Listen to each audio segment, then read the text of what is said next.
இன்னைக்கு நாம 1991 ஒரு போலீஸ் டிராமா படமா கிறிஸ்டோ கயோல்ஸ்கியோட இயக்கத்துல வெளியான the double life of Veronique படத்தோட கதை தான் பார்க்க போறோம். வாங்க இப்ப வீடியோக்குள்ள போகலாம். இப்ப படத்தோட ஸ்டார்டிங்ல பாத்தீங்கன்னா 1968 ரெண்டு குழந்தைங்க பிறக்கிற மாதிரி காட்டுறாங்க. அதுல ஒரு குழந்தை பாத்தீங்கன்னா போலந்துலயும் இன்னொரு குழந்தை பாத்தீங்கன்னா பிரான்ஸ்லயும் இருக்க மாதிரி இருக்கு. போலந்துல இருக்க ஒரு குழந்தை கிட்ட அவங்க அம்மா சொல்றாங்க, மேல பாத்தியா இதான் வின்டர் சீசன், அங்க பாரு நிறைய ஸ்டார்ஸா தெரியுது, உன் கண்ணுக்கு தெரியுதா செல்லம் அப்படின்னு அவங்க அம்மா பேசுறாங்க. அப்படியே கட் பண்ணி 1968 அதே வருஷம் பிரான்ஸ்ல இருக்க அதே மாதிரியான இன்னொரு குழந்தைகிட்ட அவங்க அம்மா சொல்றாங்க, இங்க பாத்தியா இதான் ஸ்பிரிங் சீசன், இந்த இலைய உனக்கு தெரியுதா, இதுல உனக்கு என்ன தெரியுது, இதை பார்த்து உனக்கு பிடிக்குதா அப்படின்னு சொல்லி அந்த குழந்தைகிட்ட அவங்க அம்மா பேசுறாங்க. அப்படியே இந்த சீன் கட் ஆகுது. 22 வருஷம் கழிச்சு நடக்கிற மாதிரி காட்டுறாங்க. இப்ப போலந்துல ஒரு குழந்தை சொன்னேன் பாத்தீங்களா, அந்த குழந்தையோட பேர் என்னன்னு பாத்தீங்கன்னா வெரோனிகா. அந்த குழந்தை வளர்ந்து இப்ப 22 வயசாயிடுச்சு. அவங்க ரொம்ப சூப்பராகவே பாட்டு பாடுவாங்க. அவங்க ஃப்ரெண்ட்ஸ் கூட சேர்ந்து அவங்க ஒரு கொயர் பாடிட்டு இருப்பாங்க. அப்ப பாத்தீங்கன்னா மழை அதிகமா பெய்ய ஆரம்பிச்சிருக்கும். அவங்க கூட இருக்க எல்லா ஃப்ரெண்ட்ஸும் அவங்கள விட்டு போனாலுமே கூட அந்த பொண்ணு ரொம்ப அழகா பாடிக்கிட்டே இருப்பாங்க. அது அவங்களுக்கு ரொம்ப பிடிச்ச ஒரு விஷயம். ஸோ அப்ப மழை ரொம்ப அதிகமா பெஞ்சோன்னு அவங்க என்ன பண்றாங்கன்னா டக்குன்னு அப்படியே நடந்து ஓட ஆரம்பிக்கிறாங்க. அவங்களோட ரூமுக்கு போறாங்க. அங்க அவங்களுக்கு ஒரு பாய் ஃப்ரெண்ட் இருப்பாங்க. அவங்களோட பேர் ஆன்டக். அந்த பையனை பாக்குறாங்க. ரெண்டு பேரும் நல்லா பேச ஆரம்பிக்கிறாங்க. அப்படியே அவங்க ரெண்டு பேரும் பிசிக்கலா ஒன்னு சேர்றாங்க. அந்த சீன் அப்படியே கட் ஆகுது. அந்த பொண்ணு என்ன பண்றாங்கன்னா அவங்க அப்பா கிட்ட பேசுறாங்க. இந்த மாதிரி அப்பா நான் ஆன்ட்டி பார்க்க போலான்னு இருக்கேன் அப்படின்னு சொன்னோடனே என்னம்மா சொல்றேன்னு சொல்லி கேட்குறாங்க. ஆமா, ஆன்ட்டிக்கு உடம்பு சரியில்லை, அதனால நான் கிராஸ்கோக்கு கிளம்பி போலான்னு இருக்கேன், நீங்க என்ன சொல்றீங்கன்னு கேட்டோன்னே ஓ இஷ்டமா, நீ வேணா போயிட்டு வா அப்படின்னு சொல்றாங்க. ஏன்னா இந்த பொண்ணுக்கு பாத்தீங்கன்னா அம்மா கிடையாது, அப்பா மட்டும்தான். இவங்களுக்கு அவங்க ஆன்ட்டி தான் சின்ன வயசுல எடுத்து வளர்த்துருப்பாங்க. அதனால இவங்களுக்கு அந்த ஆன்ட்டி மேல ரொம்ப உயிரா இருந்திருக்கும். இப்போ அந்த ஆன்ட்டி ஃபோன் பண்ணி கூப்பிட்டதுனால அவங்க போலான்னு முடிவு பண்ணியிருந்திருப்பாங்க. கூடவே அந்த பொண்ணு அவங்க அப்பா கிட்ட சொல்றாங்க, அப்பா எனக்கு இந்த மாதிரி ஒரு ஸ்ட்ரேஞ்ச் ஃபீலிங்கா வருது, இந்த உலகத்துல நான் தனியா இல்லைன்னு நினைக்கிறேன், நீங்க என்ன சொல்றீங்கன்னு கேட்டோன்னே ஆமாம்மா நீ தனியால் கிடையாது, உனக்கு தான் நான் இருக்கேன், அப்பா ஆன்ட்டிலாம் இருக்காங்க. அப்புறம் என்ன சொல்லி கேட்டோன்னே இல்லப்பா அந்த மாதிரி இல்லை, ஏதோ ஒரு ஃபீலிங் எனக்கு இழுக்குது, யாரோ ஒருத்தவங்க என்னை தேடுற மாதிரி இருக்கு அப்படின்னு சொல்றாங்க.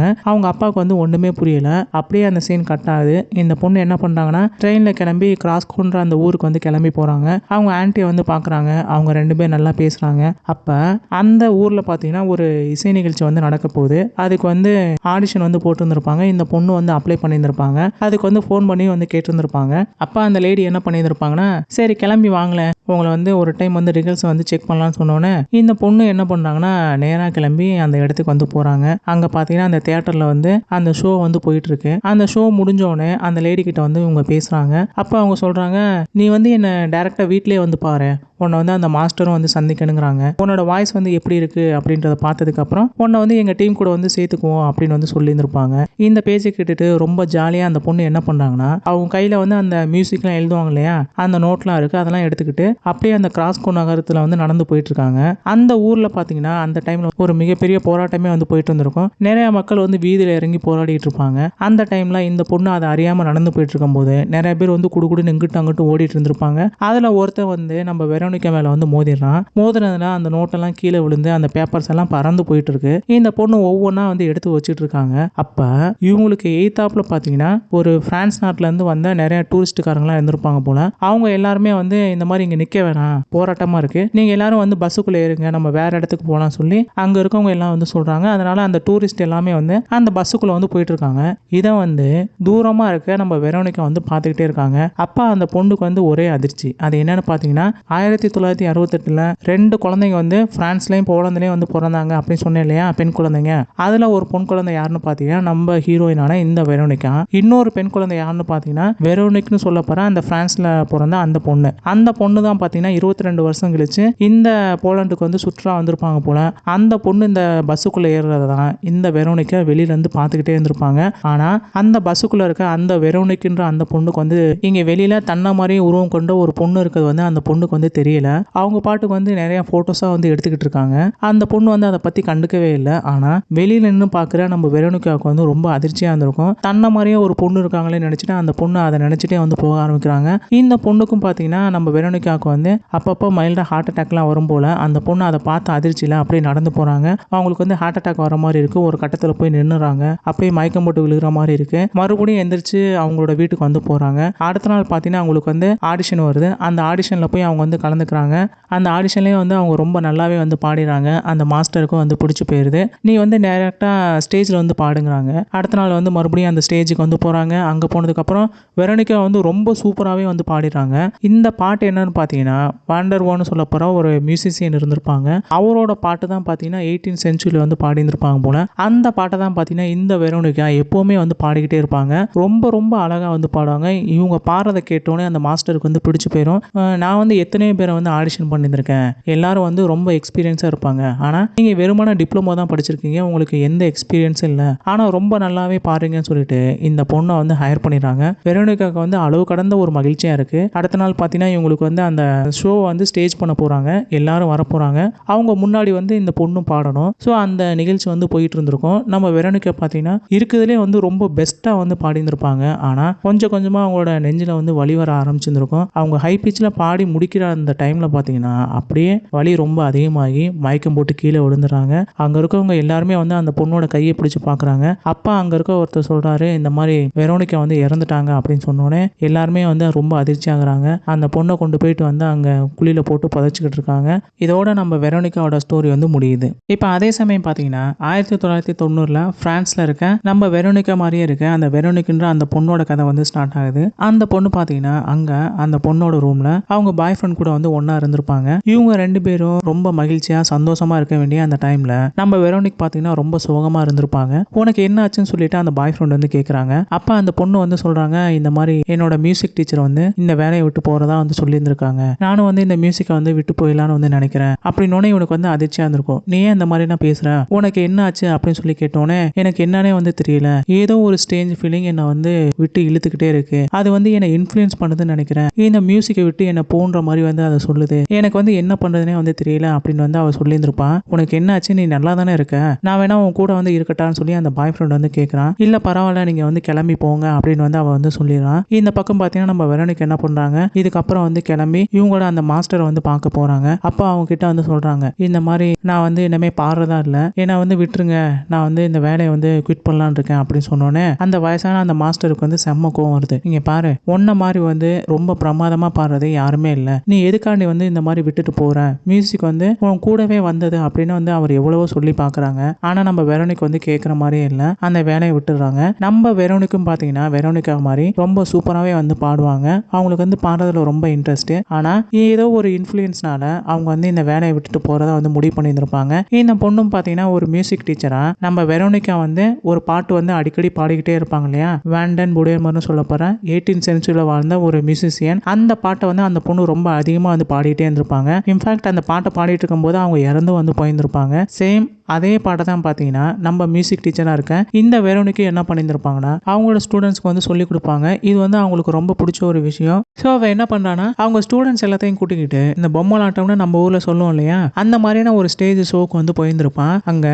ஒருத்தர் வந்து ரொம்ப அழகாக வந்து அதை வந்து பண்ணிட்டு இருந்திருப்பாங்க. எல்லாரும் வந்து அந்த ஷோவை தான் வந்து பார்த்துட்டு இருப்பாங்க. ஆனால் நம்ம வெரோனிக் மட்டும் அந்த ஷோக்கு பின்னாடி இருந்து அந்த பொம்மை ஏற்கிற அந்த நபரே வந்து பார்த்துட்டு இருந்திருப்பாங்க. அந்த பொண்ணுக்கு பார்த்தோன்னே அவர் வந்து பிடிச்சி போயிருந்திருக்கும். அடுத்த நாள் அவரே வந்து பார்க்குறாங்க. இப்படியே ஒவ்வொரு நாளும் வந்து அந்த பொண்ணு அவர் மேல வந்து ரொம்ப இன்ட்ரெஸ்ட் ஆகுற மாதிரி வந்து காட்டுறாங்க. அப்ப நம்ம வெரோனிக் என்ன பண்றாங்கன்னா ஒரு நாள் அவங்க ஃப்ரெண்டை வந்து பார்க்க போயிருந்திருப்பாங்க. அப்ப அந்த பொண்ணு என்ன சொல்லியிருந்திருப்பாங்கன்னா, இந்த மாதிரி எனக்கு வந்து ஒரு பாய் ஃப்ரெண்ட் இருக்கான், அவன் வந்து என்னை ஏமாத்துறான்னு நினைக்கிறேன், அவனை பத்தி யாராச்சும் வந்து பொய் சொல்ல வரணும், நீங்க யாராச்சும் வந்து வரீங்களான்னு சொல்லி வந்து கேட்டிருந்திருப்பாங்க. நம்ம வெரோனிக் வந்து நான் வரேன்ற மாதிரி வந்து சொல்லியிருந்திருப்பாங்க. அப்ப அந்த ஃப்ரெண்ட் இருக்காங்க இல்லையா, அந்த பொண்ணு வந்து நம்ம வெரோனிக் வந்து நிறைய புத்தகங்கள் வந்து ரெக்கமெண்ட் பண்ணியிருந்திருப்பாங்க. அது எல்லாமே பார்த்தீங்கன்னா சில்ட்ரன் சம்பந்தமான ஒரு புக்ஸ். இப்ப இந்த புக்கை எழுதுனா ஒரு ஆத்தர் வந்து யாருன்னு நம்ம வெரோனிக் வந்து தெரியல. ஸோ அவன் என்ன பண்ணியிருந்திருப்பானா அந்த ஆத்தர் யாருன்றதை வந்து கண்டுபிடிக்கணும்னு சொல்லி தேடிட்டே இருந்திருப்பான். இவனோட வீட்டுக்கு வந்து போயிருந்திருப்பான். இவங்க அப்பா ஒரு இடத்துலையும் இவ வந்து ஒரு இடத்துலையும் தான் வாழ்ந்துட்டு வந்திருந்திருப்பாங்க. எப்பயாச்சும் இவங்க அப்பாவை பார்க்கணும்னு சொன்னாதான் அவங்க அப்பாவோட வீட்டுக்கு வந்து இவ போய் பார்த்துட்டு வருவான். மற்ற டைம் எல்லாம் இவளுக்குன்னு வந்து ஒரு தனி ரூம் ஒன்று இருந்திருக்கும், இன்னொரு வீடு. அந்த வீட்டுக்கு தான் வந்து இவ எப்பவுமே போவான். இவளுக்கு பார்த்தீங்கன்னா நிறைய லெட்டர்ஸ்லாம் வந்திருந்திருக்கும். அந்த லெட்டர்ல பார்த்தீங்கன்னா ஒரு லெட்டர்ல வந்து ஒரு ஷூலேஸ் வந்து ஒன்று இருந்திருக்கும். அதை பார்த்தோன்னே இவளுக்கு வந்து என்ன இது அப்படின்னு சொல்லிட்டு அதை வந்து தூக்கி போட்டிருந்திருப்பான். ஆனா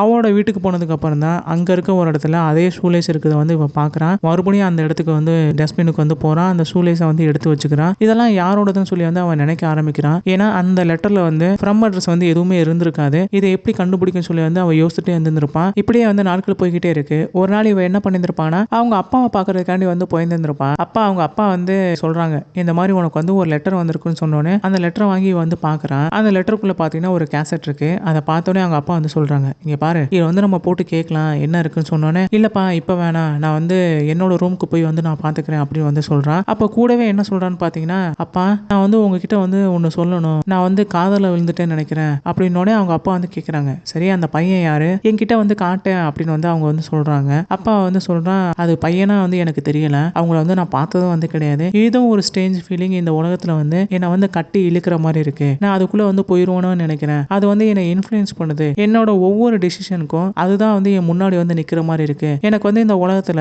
தனியா இருக்க மாதிரி வந்து ஃபீல் இல்லப்பா அப்படின்னு சொன்னோடனே அவருக்கு வந்து ரொம்ப ஆச்சரியமா இருக்கும். நீ வந்து இந்த மாதிரி ஒரு ரொமான்டிக்கான ஒரு ஸ்டேஜ்ல இருக்கிறதுனால இப்படி வந்து நீ பேசுவ அப்படின்னு நினைச்சிட்டு அவர் என்ன பண்ணியிருந்திருப்பாங்கன்னா, இதை வந்து பெருசா எடுத்துருக்க மாட்டாங்க. இவன் என்ன பண்றான், அவளோட அந்த வீட்டுக்கு வந்து போறான். இவளுக்கு இருக்க அந்த கேசட் எடுத்துட்டு போயிட்டு அங்க வந்து போட்டு பாக்குறான். அப்பதான் அவளுக்கு வந்து அந்த கேசட்ல வந்து நிறைய சவுண்டா வருது. ஒரு ட்ரெயின் ஸ்டேஷன் வந்து பக்கத்துல இருக்க மாதிரியும், பிளாட்ஃபார்ம் 18ல வந்து ஒரு ட்ரெயின் வர மாதிரியும், ஒரு ரெஸ்டாரண்ட்ல ஒருத்தர் உட்காந்துருந்தா அவருக்கு வந்து ஆர்டர் பண்றதுக்கு நிறைய பேர் வந்துட்டு போவாங்க இல்லையா, அந்த மாதிரியான வாய்ஸா வந்து அந்த கேசட்ல இருக்கு. அதை வந்து இவ கேட்டுக்கிட்டே இருக்கா. அப்பதான் அவளுக்கு வந்து பொறி தட்டுது, இந்த வாய்ஸை வந்து நம்ம எங்கேயே கேட்டிருக்க மாதிரி இருக்கே அப்படின்னு நினைச்சிட்டு இவரோட ஃப்ரெண்டை வந்து போய் பார்க்க போறான். அப்பா அவகிட்ட வந்து கேட்கிறா, ஆமா ஒரு ஆத்தர் பேர் வந்து நீ சொன்னியே, சில்ட்ரன் ஸ்டோரிலாம் வந்து அவங்க எழுதுவாங்க அப்படின்னு, அவரோட பேர் என்ன அப்படின்னு சொல்லி வந்து கேட்குறாங்க. அப்பா அந்த பொண்ணு வந்து சொல்றாங்க, எனக்கு வந்து ஞாபகம் இல்லை, அவர் பேர் வந்து அலெக்ஸோ அலெக்சாண்ட்ரோ ஏதோ ஒன்று இதாக தான் இருக்கும்னு நினைக்கிறேன்னு அந்த பொண்ணு வந்து சொல்லியிருந்திருப்பாங்க. இதை கேட்டோன்னே நம்ம வெரோனிகா என்ன பண்ணியிருப்பாங்கன்னா, அந்த ஆத்தர் எழுதின நிறைய புக்கா வந்து படிக்க ஆரம்பிக்கிறாங்க. அந்த ஆத்தரோட அந்த ஐடியாலஜி வந்து அவங்க புரிஞ்சுக்கிறாங்க.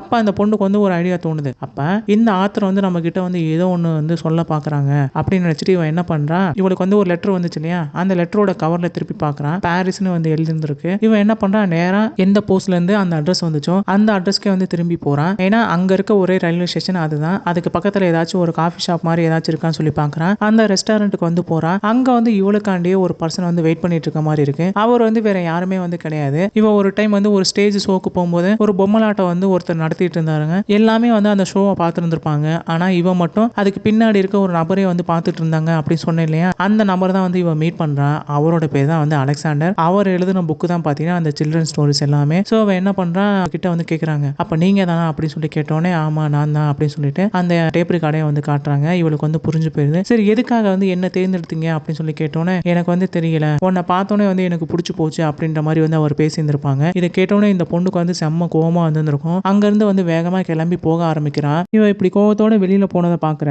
அந்த அலெக்சாண்டர் என்ன பண்ணியிருந்திருப்பாங்கன்னா, அந்த பொண்ணே வந்து பின்தொடர்ந்து வந்திருந்திருப்பாங்க. இவ போராடலாம் வந்து தேடிட்டே வந்திருந்திருப்பாங்க. குறிப்பிட்ட நேரத்துல அந்த பொண்ணு வந்து மாயமா போயிருந்திருப்பா. அவ பாத்தீங்கன்னா ஒரு வீட்டுக்கு உள்ள வந்து நின்னுப்பா.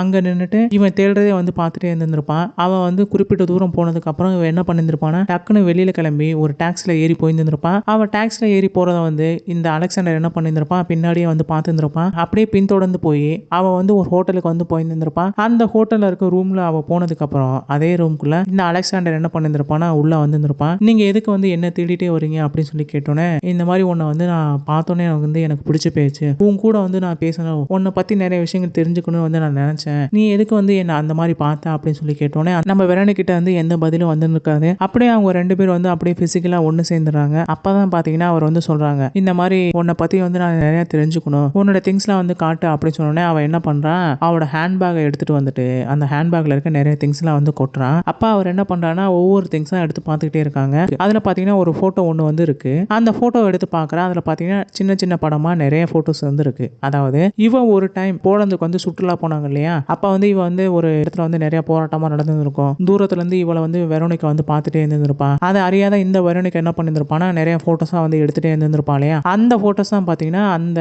போட்டோ காப்பில வந்து இருந்திருக்கும். அதை தான் வந்து அந்த அலெக்சாண்டரும் வந்து பார்த்துருப்பாங்க. ஆமா இந்த போட்டோஸ்லாம் நல்லா இருக்கு, நீங்க பாத்தியா இந்த போட்டோல நீ வந்து ரொம்ப நல்லா இருக்க, இந்த கோட் வந்து ரொம்ப சூப்பரா இருக்கு அப்படின்னு சொன்னோன்னே, அப்பதான் வந்து அவன் என்ன பண்ணிருப்பானா அந்த போட்டோவே வந்து எடுத்து பாக்குறான். அதுல அவளோட போட்டோவே வந்து அவ பாக்குற மாதிரி இருக்கு. இந்த கோட் வந்து என்னோடது இல்ல, இவ வந்து என்ன மாதிரியே இருக்க ஒரு பொண்ணு நினைக்கிறேன்ற மாதிரி அவ பேசிட்டு அப்படியே அதை உணர்ந்த வாக்குல அவ வந்து அப்படியே அழுதுகிட்டே வந்து போறான். அதை பார்த்தோன்னே இந்த அலெக்சாண்டருக்கு வந்து என்ன பேசுறதே வந்து தெரியல.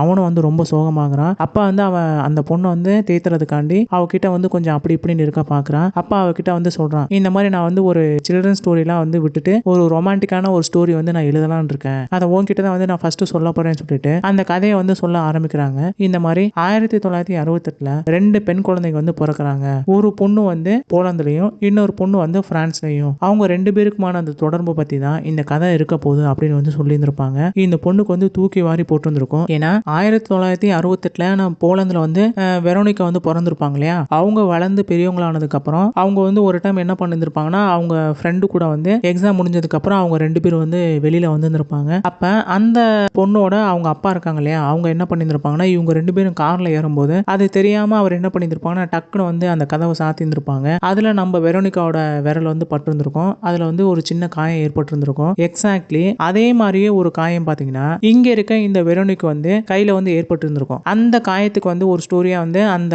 பர்சன் என்ன சொல்லியிருந்திருப்பானா, அதாவது அவர் வந்து ஸ்டோரியில சொல்லியிருந்திருப்பாங்க, நிஜத்துல கிடையாது. ஸ்டோரியில என்ன சொல்லியிருந்திருப்பாங்கன்னா, இந்த மாதிரி அந்த ரெண்டு சின்ன பொண்ணுங்க வந்து வெவ்வேறு ஊர்ல வந்து வாழ்ந்துட்டு வந்தாங்க. அங்க போலந்துல இருக்க ஒரு பொண்ணுக்கு பாத்தீங்கன்னா அவ வந்து ஒரு எரியிற அந்த ஸ்டவ் மேல வந்து கையை வச்சுட்டா. அதனால அவளோட கையில வந்து நிறைய தழும்பா வந்துருச்சு. ஆனா பிரான்ஸ்ல இருக்க அந்த பொண்ணு பாத்தீங்கன்னா அந்த ஸ்டவ் மேல கையை வைக்க போறதுக்கு முன்னாடி அவங்க அம்மா வந்து அந்த கையை வந்து இழுத்துட்டாங்க. அதனாலே அந்த பொண்ணுக்கு வந்து அப்பவும் தெரியல, வளர்ந்து பெரியவங்களானதுக்கு அப்புறமும் தெரியல, தான் வந்து இந்த மாதிரி தன்னை எரிச்சுக்க பார்த்தோம் அப்படின்றது அப்படின்னு அந்த அலெக்சாண்டர் வந்து அந்த கதையை சொல்றாங்க. இதை கேட்டோன்னே நம்ம வெரோனிகாவுக்கு வந்து தூக்கி போட்டுருது. தன்னை மாதிரியே இருக்க ஒரு பொண்ணு தன்னை வந்து இன்ஃப்ளூயன்ஸ் பண்ணியிருக்கா. அவ வந்து இந்த மாதிரி மியூசிக்ல ரொம்ப இன்ட்ரெஸ்டா இருந்திருப்பா பொண்ணு போல. அதனாலதான் அவளோட இன்ஃப்ளூயன்ஸ்னால நான் வந்து இந்த மியூசிக்ல வந்து நான் வெளியில வந்தேன், இந்த வேலையை விட்டேன் அப்படின்ற எல்லா விஷயத்தையும் வந்து அவ புரிஞ்சுக்க ஆரம்பிக்கிறான். இதெல்லாம் தெரிஞ்சுக்கிட்டு அவன் என்ன பண்றான்னா, அங்க இருந்து கிளம்பி அவங்க அப்பாவை பாக்குறதுக்காண்டி வந்து அவ கிளம்பி போறான். அப்பா ஒரு இடத்துல வந்து காரை நிறுத்திட்டு அவன் என்ன பண்றான், அந்த மரத்தை வந்து தொடர மாதிரி இருக்கு. அப்பா அவரோட அதே ஆள்காட்டி விரலை வந்து காட்டுறாங்க. அவளோட கையிலையும் பாத்தீங்கன்னா ஒரு தழும்பு வந்து இருக்க மாதிரி இருக்கு. தட் மீன்ஸ் இந்த உலகத்துல நம்மள மாதிரியே இன்னொருத்தவங்க இருப்பாங்க அப்படின்னு வந்து நம்ம சொல்லுவோம் இல்லையா, ஆனா நம்ம வந்து பார்த்துருந்துருக்க மாட்டோம். ஆனா இந்த வெரோனிகா பொறுத்த வரைக்கும் 1968 போலந்துல பிறந்த அந்த வெரோனிகா வந்து அவளுக்கு வந்து மியூசிக் வந்து ரொம்ப இன்ட்ரெஸ்ட், அது ரொம்ப பிடிக்கும். ஆனா அந்த மியூசிக்னாலேயே ஹை பிச்சிட்ட பாடி பாடி அந்த பொண்ணுக்கு வந்து ஹார்ட் அட்டாக் வந்து இறந்து போயிருந்திருப்பாங்க. அந்த பொண்ணோட அந்த இன்ஃப்ளூயன்ஸ் தான் பாத்தீங்கன்னா இந்த பிரான்ஸ்ல இருக்க இந்த வெரோனிக்கு வந்து அவளோட வாழ்க்கையை வந்து ஒவ்வொன்றா வந்து அஃபெக்ட் பண்ணிட்டே வந்திருந்திருக்கும். அது வந்து ஃபர்ஸ்ட் டைம் அவளுக்கு வந்து தெரியாம இருந்திருக்கும். அதனாலதான் பாத்தீங்கன்னா இவ என்ன பண்ணிருப்பா, அங்க இருக்க அந்த வெரோனிகா வந்து அவங்க அப்பா கிட்ட வந்து ஏதோ ஒரு ஸ்ட்ரேஞ்ச் ஃபீலிங் வந்து இந்த உலகத்துல இருக்குன்னு நினைக்கிறேன், யாரோ ஒருத்தவங்க வந்து என்ன இன்ஃப்ளூயன்ஸ் பண்றாங்க அப்படின்ற மாதிரி வந்து அந்த வெரோனிகா அவங்க அப்பா கிட்ட வந்து சொல்லியிருந்திருப்பாங்க. அதே மாதிரியே தான் இங்க பிரான்ஸ்ல இருக்க இந்த வெரோனிக் என்ன பண்ணியிருந்திருப்பாங்கன்னா இதே மாதிரியே தான் வந்து இவங்க அப்பா கிட்ட வந்து சொல்லியிருந்திருப்பாங்க. இப்படியே இவங்க ரெண்டு பேருக்கிட்டே வந்து மாத்தி மாத்தி இவங்க ரெண்டு பேரும் வந்து ஒவ்வொருத்தவங்கள வந்து இன்ஃப்ளூயன்ஸ் பண்ணியிருந்திருப்பாங்கன்னு நினைக்கிறேன். அதனாலதான் பாத்தீங்கன்னா இந்த வெரோனிக் என்ன பண்ணியிருந்திருப்பாங்கன்னா அந்த பொண்ணோட இன்ஃப்ளூயன்ஸ்னால அந்த வேலையை விட்டு போயிருந்திருப்பாங்க. அதனாலதான் இப்ப இந்த பொண்ணு வந்து இங்க உயிரோட இருக்கா. ஆனா அந்த போலந்துல இருக்க அந்த வெரோனிகா வந்து இறந்து போயிருந்திருப்பாங்க. இது எல்லாத்தையும் புரிஞ்சுக்கிட்டதுக்கு அப்புறம் தான் இவங்க அப்பா வந்து பார்க்க போயிருந்திருப்பான். அங்க வந்து அவங்க அப்பா வந்து காட்டுறாங்க. அவங்க அப்பா வந்து வெரோனிகா வந்துட்டான்றத வந்து சென்ஸ் பண்றாங்க. அதோட இந்த படமும் முடிஞ்சிரும். இந்த படத்தை பத்தி சொல்லலாம், இது வந்து கிறிஸ்டோகோவ் கயலோஸ்கி அப்படின்ற ஒரு பாலிஷ் டைரக்டர் தான் வந்து இந்த படத்தை எடுத்திருந்திருப்பாங்க. எனக்கு வந்து பாலிஷ் டைரக்டர்லயே இவங்க அப்புறம் பால் கலாஸ்கி இந்த மாதிரி 2-3 டைரக்டரோட படங்கள் வந்து ரொம்ப ரொம்ப பிடிக்கும். இவரோட படங்கள்ல இதான் வந்து நான் ஃபர்ஸ்ட் படம் வந்து பார்க்குறேன். இதுக்கு முன்னாடி அந்த பால் கலாஸ்கியோட ஐடா படம்லாம் வந்து நான் பார்த்துருக்கேன். எனக்கு ரொம்ப ரொம்ப பிடிச்ச படங்கள்ல அந்த படமும் ஒன்று. எனக்கு போலீஸ் சினிமாவில் இந்த மாதிரி நிறைய டேரக்டர் வந்து இன்னும் இருக்காங்க. அவங்களோட படங்கள் எல்லாமே வந்து ரொம்ப ரொம்ப ஆர்டிஸ்டிக்காகவும், அப்படியே சினிமோட்டோகிராஃபினா என்ன, ஒரு கேமரா ஆங்கிள் வந்து எப்படி செட் பண்றது, ஒரு மூடை வந்து எப்படி செட் பண்றது, ஒரு கதையை வந்து எப்படி நகர்த்துறது, ஒரு ஷார்ட்டை வச்சுட்டு அந்த ஷார்ட்ல வந்து எந்த விதமான டயலாக்குமே இருக்காது, ஆனா அந்த ஷார்ட்டே வந்து பேசும். அந்த மாதிரிலாம் வந்து எடுக்கக்கூடிய நிறைய திறமையானவங்களாம் அங்க இருக்காங்க. அவங்களோட படங்கள் எல்லாமே வந்து ரொம்ப சூப்பரா இருக்கும். இந்த படமும் பாத்தீங்கன்னா அந்த மாதிரி தான். ஒரு ஷார்ட் பாத்தீங்கன்னா அதை வச்சா அந்த ஷார்ட்டே வந்து நம்ம கிட்ட வந்து அந்த சீனை கன்வே பண்ற மாதிரி இருந்திருக்கும். அந்த பொண்ணோட ஃபீலிங்ஸ் எப்படி ஒரு டைம்ல பாத்தீங்கன்னா படத்தோட ஸ்டார்டிங்ல இந்த வெரோனிகா என்ன பண்ணிருப்பான், அவங்க ஆன்டி கிட்ட வந்து பேசுற மாதிரி இருந்திருக்கும். அந்த சீனை நல்லா பாத்தீங்கன்னா அந்த பொண்ணோட பெர்ஸ்பெக்டிவ்ல வந்து பேசுற மாதிரி வந்து ஒரு ஆங்கிள் வந்து காமிச்சிருப்பாங்க. அந்த ஆன்டி கிட்ட இவ எப்படி பேசுவான்ற மாதிரி வந்து ஒரு டைம் வந்து காமிச்சிருப்பாங்க. அதே மாதிரி